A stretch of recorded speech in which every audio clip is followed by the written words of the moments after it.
Good morning. This is Polaris-Live, and I am Sarwar Kashmeri. This is the program that looks at the tremendous growth of China on global affairs, business, geopolitics, and academic through the eyes of experts from around the world. My guest today, it gives me great pleasure to say my guest today, is Mr. Francesco Stanislao Parisi. He, since 1976, has been the CEO of the Francesco Parisi Group in Trieste, Italy, which has been in business in Trieste for over 213 years. Mr. Parisi was born in Milan, Italy. In 1976, he earned a Doctor of Law at the University of Milan. To help prepare for taking over the helm of his company, his family company, he practiced freight forwarding in local Parisi Group companies, a year in Vienna, 2 years in New York, and 3 years in Munich, Germany. Since then, 1976, he's been working full-time at the family firm. He is also, he serves and has served as the leader of numerous international maritime business groups. He's honorary consul of Sweden in Trieste. He's on a number of boards, including Trieste Savings Bank and the Trieste Bank of Banca Italia. He's a member of the Rotary Club and the Propeller Club in Trieste. And I can tell you from personal experience that what he doesn't know about maritime business and the advances in maritime shipping technology, you can put in a tiny needle and forget about it. So without further ado, let me bring on stage now Mr. Francesco Parisi. Mr. Parisi, how are you? Fine, thank you. May I call you Sava? I have the privilege to. Please, it would be a great honor to have you call me Sarwa. And may I call you Francesco? Of course, of course. Okay. And good morning to you on that side of the Atlantic, and good afternoon, and to your guest on the side, on your side of the Atlantic, and good afternoon to the guest on my side of the Atlantic. Well, thank you so much for that. This is a lightly snowing morning in Hanover, New Hampshire. You don't have any snow in Trieste, I take it. Not yet, not yet, not yet. Now listen, Francesco, it's just amazing. Your company is in business in Trieste for all of those years. And even though I wasn't born when your company was around, it certainly gives me a feeling for what a solid organization it is. What I would like for you, if you can, in a few words, explain is why has Trieste, over the 2 centuries, been such an important part of the shipping business, and why does it continue to be so? And of course, right now we are here to talk about the recent acquisition of interest in your company, ownership in your company by the Chinese firm and a German firm. So what is it about Trieste that makes it special in your business, Francesco? Well, to make it short and simple, Trieste is at the very end of the Adriatic Sea, which is practically a canal which enters in the center of Europe. It is the most northern port in the Mediterranean Sea, and it was established over 300 years ago as a commercial port for the Austrian-Hungarian Empire, which Trieste was part of until the end of the Second World War. And you are right in saying it has had an important role, but the history of the last century made it actually a marginal port because of the events of the First and the Second World War. And I have also had the privilege to live in the past 3 decades when this strategic position has changed again. And the reason why that has changed is the falling of the Iron Curtain I always like to remember that the term Iron Curtain was first used by Winston Churchill when he, in I think 1944, something like that, 43, yes, 44, he was saying, I see an iron curtain from Stettin in the Baltic to Trieste in the Adriatic. So I Trieste had forgotten that. I had forgotten that, actually. Yes. Yeah. So Trieste was the southern terminal of the Iron Curtain. And as you well know, the Iron Curtain has fallen apart 31 years ago, 1989. But even more important for Trieste was the fact that all surrounding, sometimes tiny countries, have all become gradually part of the European Union. And now they are part of a single market. And this has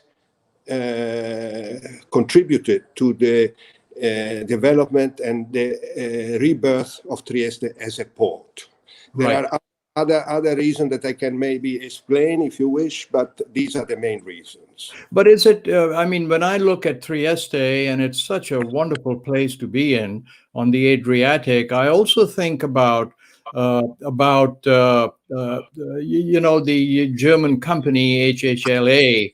On their website, they point out that these large container ships, 24,000 containers on a ship, which is hard to imagine, when they come from Shanghai to Hamburg, with their goods. That the price addition of transporting, let's say, one tablet, one iPad is 11 cents, right? Yeah. And so is it also correct that with Trieste, one doesn't have to make that long journey around Europe, that if there are direct railway connections, that Trieste makes it easier to transport to Central Eastern Europe? Yes, you are perfectly right. And the other part of the story is that, as you well know, in the last 30 years, the growing trading parties are countries and regions in the Asia Pacific. And connecting Europe, you have to cross the Suez Canal. And when you want to go to the North Sea ports, you have to cross again Gibraltar and sail 5 days more than you sail to land and call Trieste. And again, the other issue is that those countries which were on the other side of the Iron Curtain, like Hungary, Slovakia, the Czech Republic, Poland, former Yugoslav countries like Slovenia and Croatia. Right.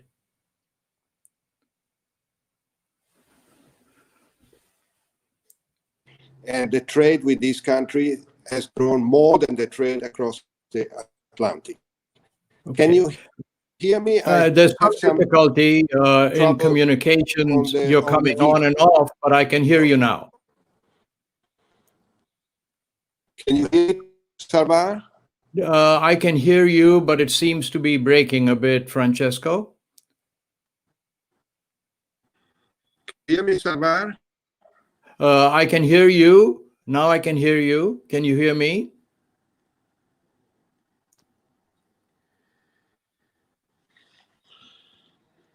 We are having some trouble on the line, Francesco. I may call back again.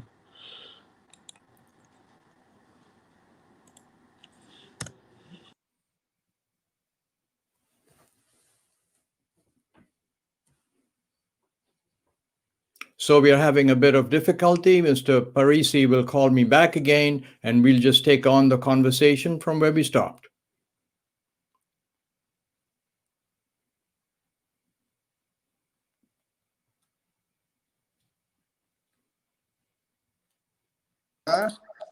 Now, can you hear me?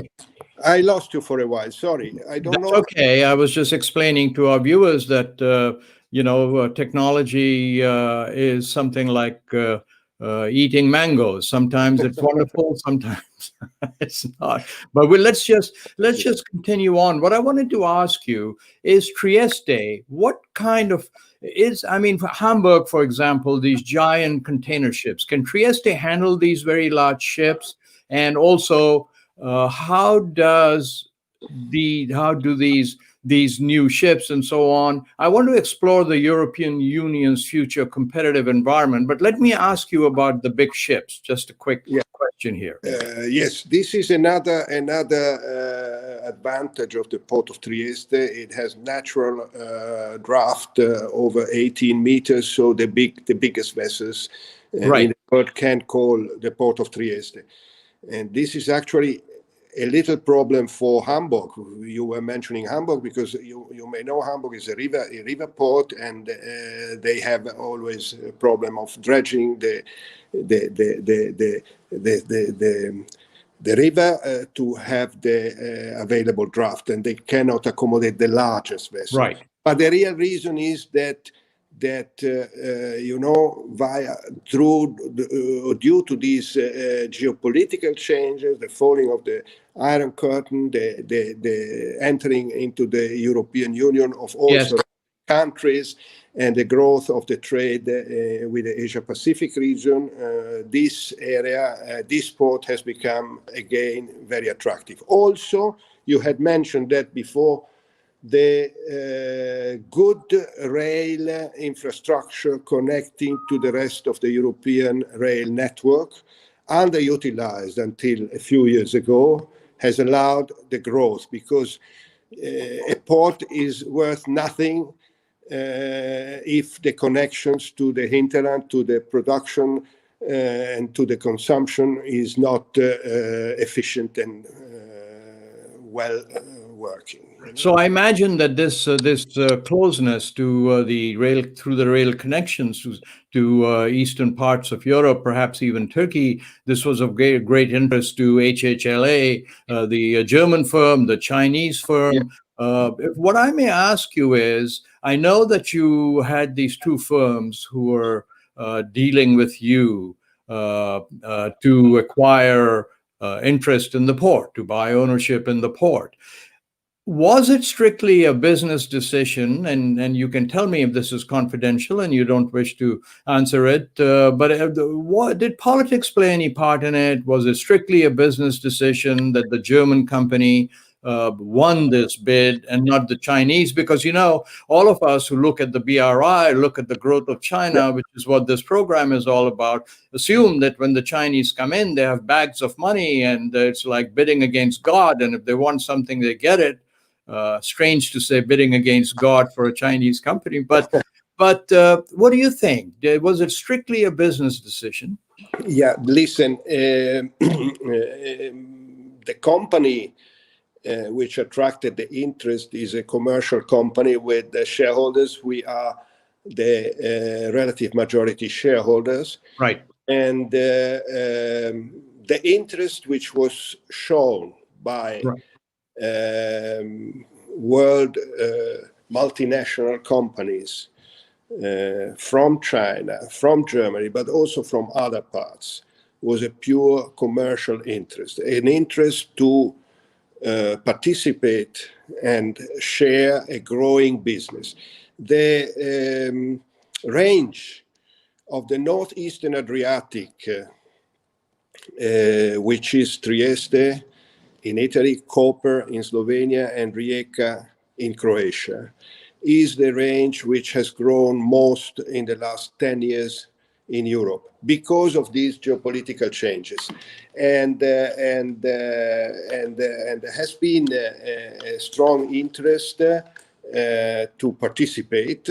Right. And I can tell you that our decision was a purely business-driven decision. Purely business-driven.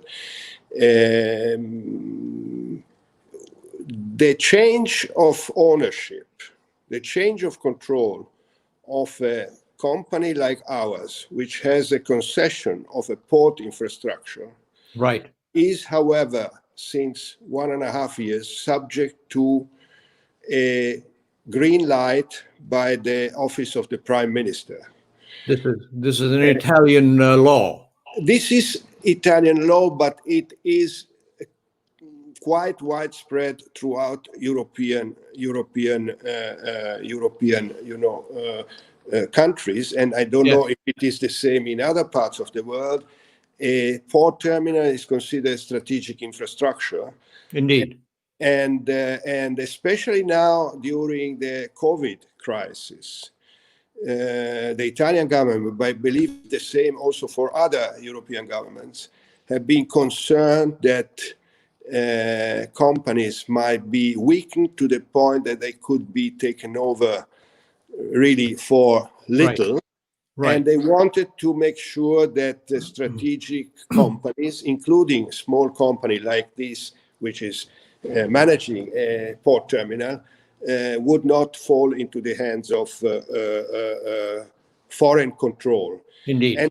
And this applies not only to non-Euro EU countries, to all countries. So we have to go through this process of authorization with the office of the Italian Prime Minister. Right. And it is called Golden Power, so is it called. Okay. And we have received very quickly green light from the office of the Prime Minister. To be honest, I don't know if it would have been that quick if the change of ownership would have brought a control by a Chinese company. I don't know it because I'm not so much deep in politics, but it was very fast with a German interest. I don't know how it would have been with a Chinese. Now you've mentioned, and I'm broadening our optic here, Francesco, a little more strategically. You've mentioned that the German company being involved with your company in Trieste is also on the path that the European Union is encouraging, which is the creation of EU champions, European Union champions. What I want to ask you, broadening this optic a bit, is do you think strategically that the world is increasingly headed towards three big business geopolitical blocs, North America led by the United States, the European Union led perhaps, if I may say so, by Germany, France, and then Asia led by China. And the European Union, to find the negotiating space between America and China, the two big giants, needs to create European champions? I mean, do you think, first of all, that this idea of these three blocks now coming into existence, do you believe it yourself? And two, we need more, or Europe needs more European champions or EU champions to compete in that space? I would love for you to try and answer that. Yeah. You have mentioned the two giants, the US and China. And in Europe, we have felt a little bit squeezed between the two giants, you know. Yeah. There is, however, a growing idea among Europeans that we have to get closer together to be able to compete. Yes. And the idea of sorry, but I'm getting out of battery, so I have to put this. Of course. Okay. Now, the idea of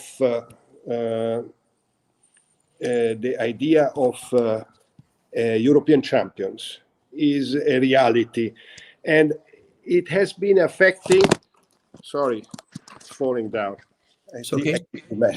It has been affecting recently some evaluation at high level that European antitrust should not prevent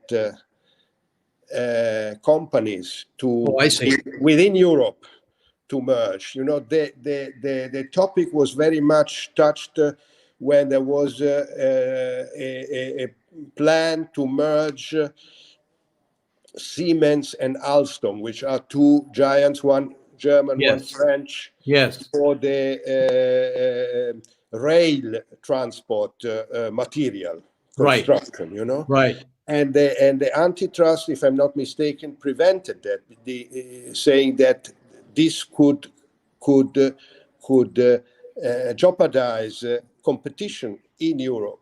But people are starting to say the competition is not to be seen only within Europe. The competition has to be seen worldwide. And Worldwide. if Alstom Sure. and Siemens cannot join forces, then maybe the one will be taken over by a Chinese and the other will be taken over by an American company. So But let me interrupt. Europe weakens, you know. Let me interrupt because I want to clarify that you do believe that increasingly the 21st century will have these three blocks that will grow.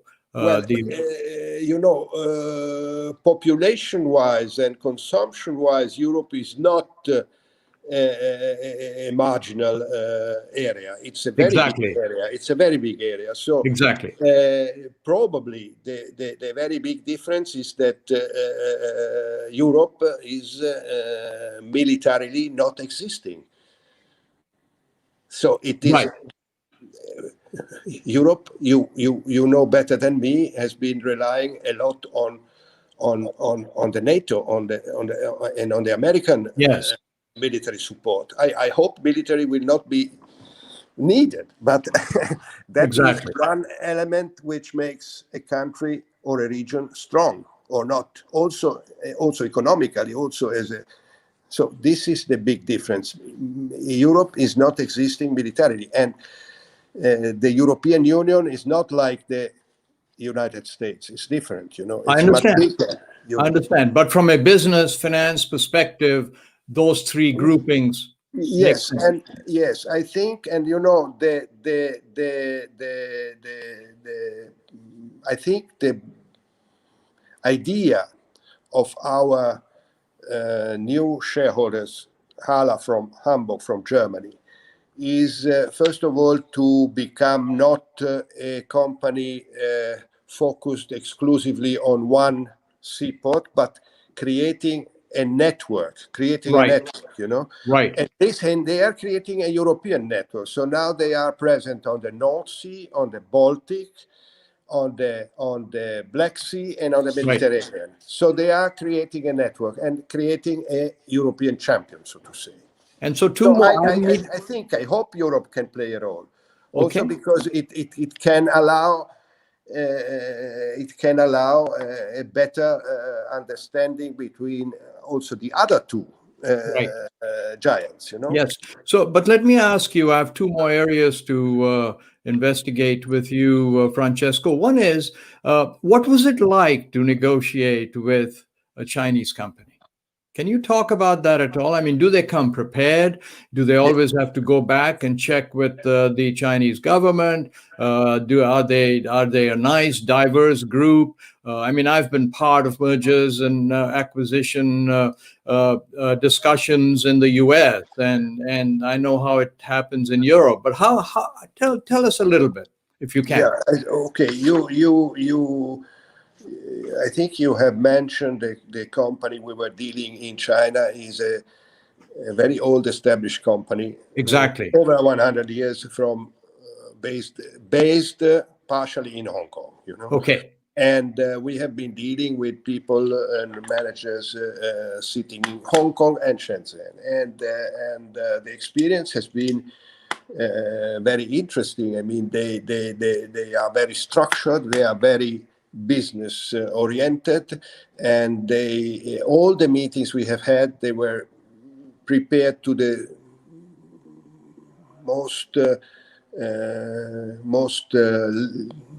to every detail was prepared. And right. We have been meeting here, we have been meeting there.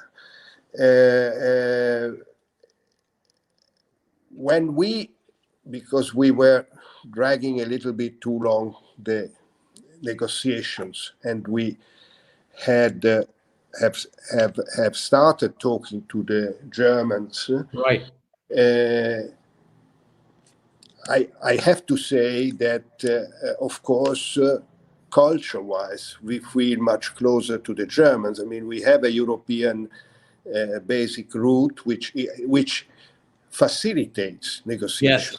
Yes. I have enjoyed a lot negotiating with and discussing with friends from Hong Kong and Shenzhen. Right. It is easier to understand each other with the Germans. This is a fact, you know. We all speak not a mother tongue, because we all speak with the Germans or with the. I mean, I can speak German. I can speak German with the Germans, but we were speaking English because our group. I mean, English.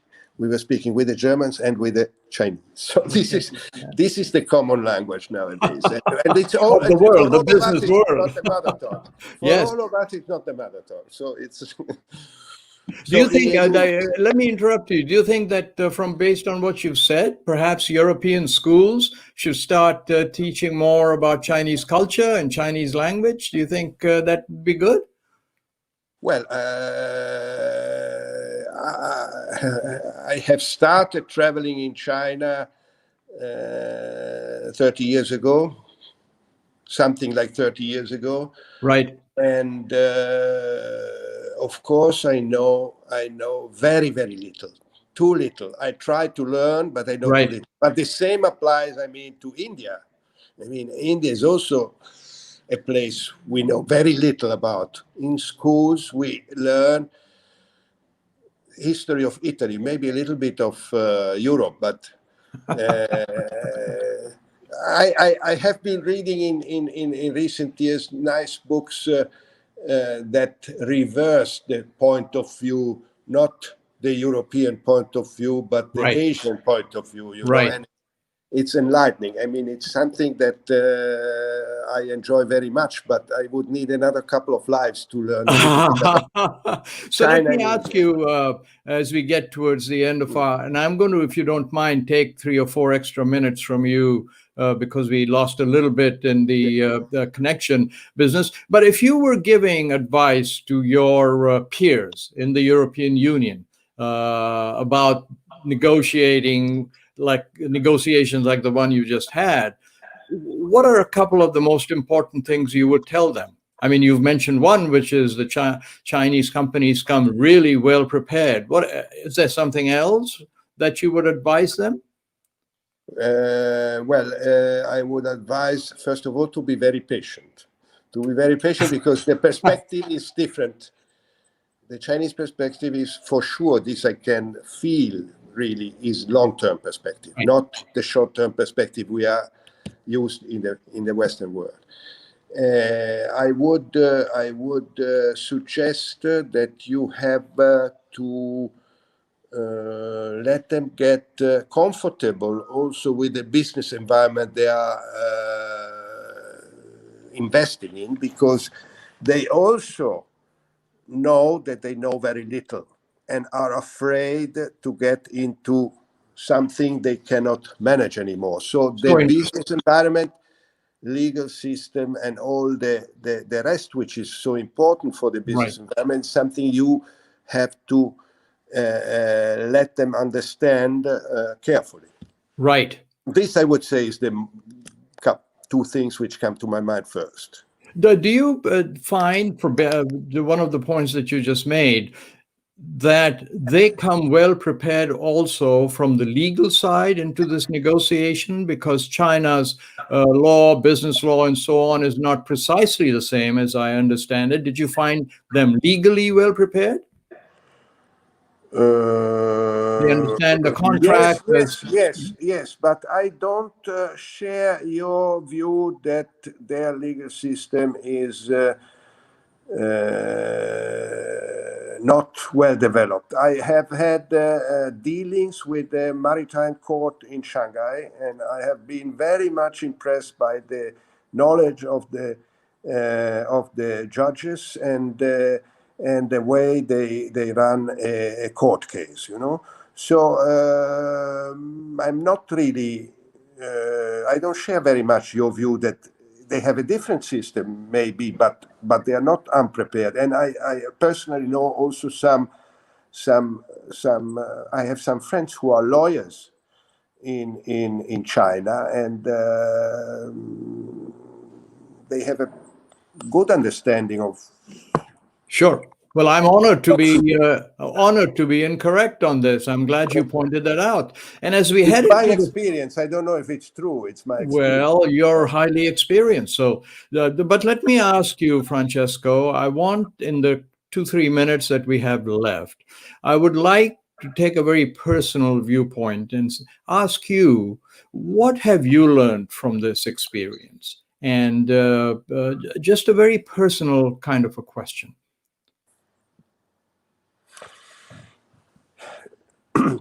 Well, I have personally had the privilege to know various parts of the world, and have my business, which is really international. And I think, the better you know people, spend time with people from other regions in the world. Yes. The more you understand that some how can I say, some ideas about other cultures are Yes. really not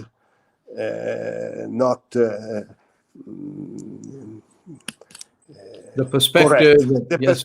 I mean, we are people of this world, and I mean